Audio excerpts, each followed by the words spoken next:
Gaza में जिस Hamas का फन कुचलने का दावा इजरायली फौज ने किया था, अब वही हमास गाजा के अलग अलग हिस्सों में फन फैलाकर आईडीएफ को डसने में लगा है।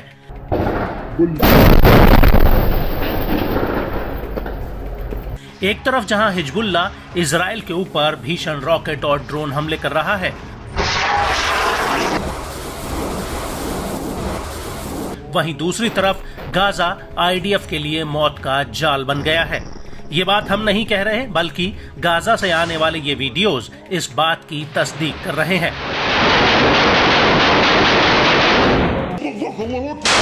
जी हां, हम बात कर रहे हैं गाजा के जबालिया में आईडीएफ के ऊपर हुए अटैक की, जिसमें इजरायली सेना को अभी तक का सबसे बड़ा झटका लगा है। इससे पहले कि हम आपको बताएं कि आईडीएफ को गाजा में क्या नुकसान हुआ है, उससे पहले आपको अल कासिम ब्रिगेड का ये वीडियो दिखाते हैं। ये वीडियो गाजा के जबालिया का है, जिसमें अल कासिम ब्रिगेड का एक लड़ाका एक रॉकेट नुमा विस्फोटक पर कुछ लिखता हुआ दिखता है। इसके बाद हमास के दो लड़ाके इस विस्फोटक को बाहर रास्ते में मलबे के नीचे दबा देते हैं। वहीं दूसरी तरफ हमास का एक लड़ाका सीसीटीवी कैमरे के जरिए इस रास्ते पर नजर रखे होता है और तभी वहां से आईडीएफ का एक मेरकावा टैंक गुजरता है और जैसे ही ये टैंक बारूद वाली जगह पर पहुंचता है, वैसे ही हमास का लड़ाका रिमोट कंट्रोल से इस आईडी में ब्लास्ट कर देता है, जिसकी वजह से टैंक के परखच्चे उड़ जाते हैं।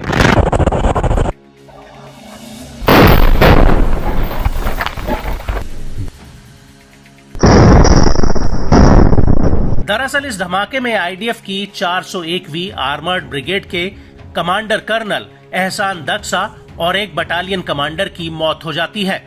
उनके साथ कुछ और अधिकारी भी इस टैंक में मौजूद होते हैं।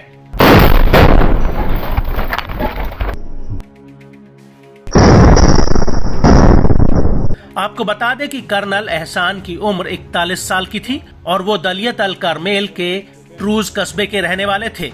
बड़ी बात यह है कि कर्नल एहसान आईडीएफ के सबसे सीनियर कमांडर्स में से एक थे, जिनकी गाजा की लड़ाई में जान चली गई है। वहीं 7 अक्टूबर 2023 को हमास ने आईडीएफ के 4 कर्नल्स को मार गिराया था और अब ये संख्या 6 पर पहुंच चुकी है।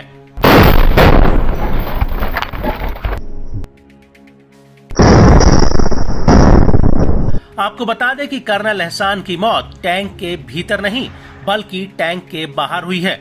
आईडीएफ की रिपोर्ट के मुताबिक वो अन्य अधिकारियों के साथ टैंक के बाहर कुछ ही मीटर दूरी पर मुआयना करने आए थे, तभी वहां मौजूद आईडी में ब्लास्ट हो गया।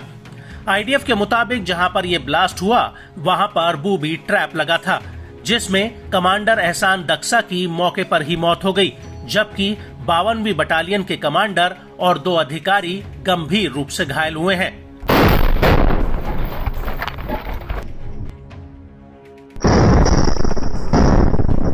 और जिस वक्त यह हमला हुआ, उसी वक्त जबालिया कैंप में अल कासिम ब्रिगेड ने भी आईडीएफ के ऊपर एक बहुत बड़ा हमला किया। अल कासिम ने इसका एक वीडियो भी रिलीज किया है, जिसमें दिख रहा है कि दूर एक बिल्डिंग में आईडीएफ के जवानों ने पोजीशन ले रखी है। तभी अल कासिम के लड़ाके उस बिल्डिंग पर रॉकेट लॉन्चर से हमला कर देते हैं, जिसमें जोरदार ब्लास्ट होता है।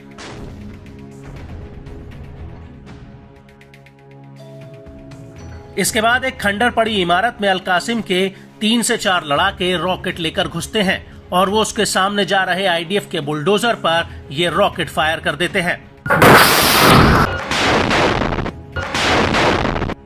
इसके बाद आईडीएफ के रास्ते में लगे एक बूबी ट्रैप को भी उड़ा दिया जाता है, जिसकी चपेट में आईडीएफ का एक टैंक आ जाता है।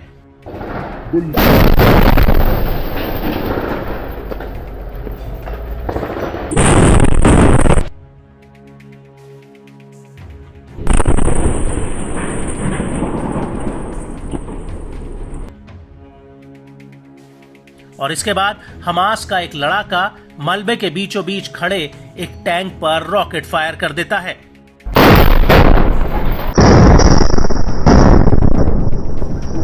और इसके कुछ ही देर बाद एक लड़ाका मशीन गन से आईडीएफ के ऊपर ताबड़तोड़ फायरिंग करने लगता है।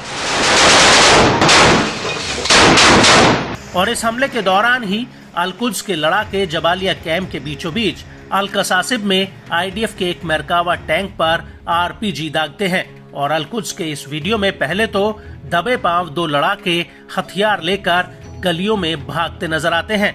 इसके बाद ये लड़ाके एक घर में छिपकर दूर खड़े आईडीएफ के 2 टैंकों पर आरपीजी दाग देते हैं, जिसमें एक बहुत बड़ा ब्लास्ट होता है।